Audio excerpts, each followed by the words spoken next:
The first is quality rather than appearances. You begin to change your thinking from appearances and how things look and how other people view me, okay? Because every time you find yourself upset in life about anything that anyone else has said, what you're really saying is what you think of me is more important than what I think of me, all right? So you change from appearances to what I call quality thinking. Quality. What is the quality of my life rather than how does it appear to others? Now, do you tell yourself that because my friends don't like me, that means there's something wrong with me? No, that's what you have to learn. That another person's opinion is just that. It's their opinion, and that's all it is. Every time you are upset, or your children are upset, because of what somebody else says about them, including their peers, what you are really saying in that moment, and this is really important, what you're saying is, what you think of me is more important than what I think of myself. And you must never give anybody that kind of power and control over you, because they will always have it. The funny part about approval, for those of you who really want it, now I'm here to tell you that I like approval. I enjoy it. I find it one of the most exciting things in the world. I like it when people read my books. I love it when people applaud. I like it when people tell me nice things and all. I like approval. I'm the first one to admit it. What I don't do is I don't need approval. There's a big difference between wanting approval and needing approval. When you need approval, it means you become immobilized when you don't get it, from making other people's opinions more important. Now, for those of you who say, yeah, but I want approval and I need it, and if I don't get it, and so on, then understand this. The people who get the most approval in life are the ones who care the least about it.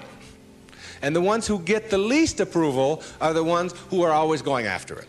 So if you want approval in this paradoxical way that I'm talking about it, stop needing it. Stop concerning yourself about it. Ask yourself, who gets the most approval in life? Think of the person that gets the most approval, and you'll see that that person couldn't care less what other people are thinking. They're so busy being, they don't have time to notice what their neighbors are doing. Thoreau said this. He said, if you advance confidently in the direction of your own dreams and endeavor to live the life which you have imagined, you will meet with a success unexpected in common hours. What that means is that success is not something that you can get in life. Success is an inner process.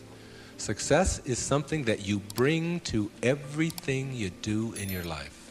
It isn't something you get out of what you do. And when you get that, and you learn how to get the junk out, and advance confidently, doing what makes the most amount of sense to you based on your inner signals and the one issue of morality, which is you never interfere with anybody else's right to do the same. Each person has their own right to advance confidently in the direction of their own dreams. And when you violate that, you're violating the principle of the universe, the essence of the universe, which is cooperation and harmony. Then success will begin to chase you. And it will come into your life and arrive in your life in amounts that you never dreamt of before. That you never dreamt of. Things will start happening to you that you would never imagine before. I'm working on a book right now that's going to be called You'll See It When You Believe It.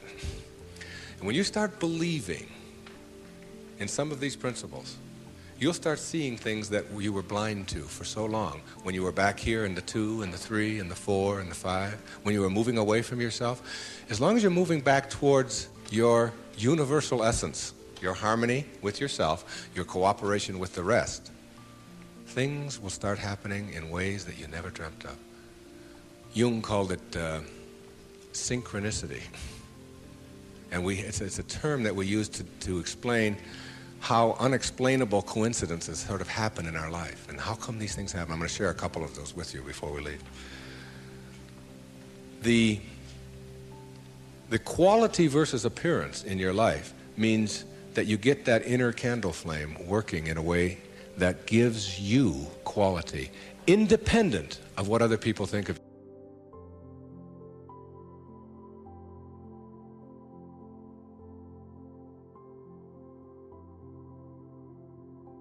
Serenity means inner peace.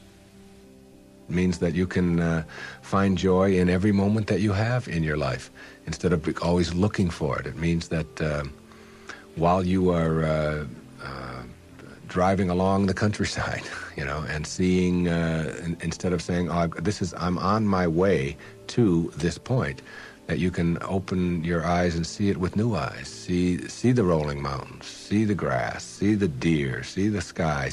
You can just stop wherever you are in this second, wherever you are, and just look around you, and you can begin to appreciate just your surroundings and your environment. Then you can begin to appreciate the people that are in your life, and even the ones that are negative and you're having the most difficulty with. You can practice a new way of being with them, which is sending them love, sending them flowers, send them books, send them a tape, send them something, and just see what kind of reaction that you get. Super emotional health is just an attitude. An attitude is everything.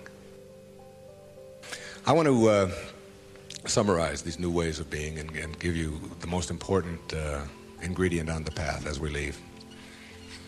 I said that it's quality in your life to be focusing on rather than appearances, and it's ethics rather than rules, and it's knowledge rather than achievement all the time, and it's being personally an authority on yourself rather than authoritarian and trying to be dominating someone else or to be dominated, and serenity, which is the name of my little girl, my youngest daughter, Serena, rather than acquisitions and accumulations and trying to prove yourself that way. And when you get that serenity, which comes from the way that you think always, then you will replace all of the other junk that keeps you back here between 6 and 1 on that clock. And once you get past it, you'll never, ever be able to go back. Because the light, living in the light, is a way of being that if you're not there, you don't get it yet. But once you see it, and once it begins to take over your life, you can never go back. That is your purpose. Your purpose isn't to try to be loving. Your purpose is to be love and only have that to give away. Well, but there's one other ingredient, and it's really crucial. Forgiveness is the vital ingredient on the path of enlightenment. And if you don't know how to do it, then practice sending out love. Take the person or the people that you're having conflict with, any place in your life, send them something. You don't have to even do it physically. Just send them something that comes from inside. And what's inside is how you choose to think. And if you can make that love and do that, and that is to me the test. Not whether you can love someone when they smell good, when they do everything that you're supposed to, but whether you can love someone who has sent you hate or anguish in your life and send it back. You don't have to forget. You don't have to go back. But you got to get it out of you because it is blocking you and holding you back.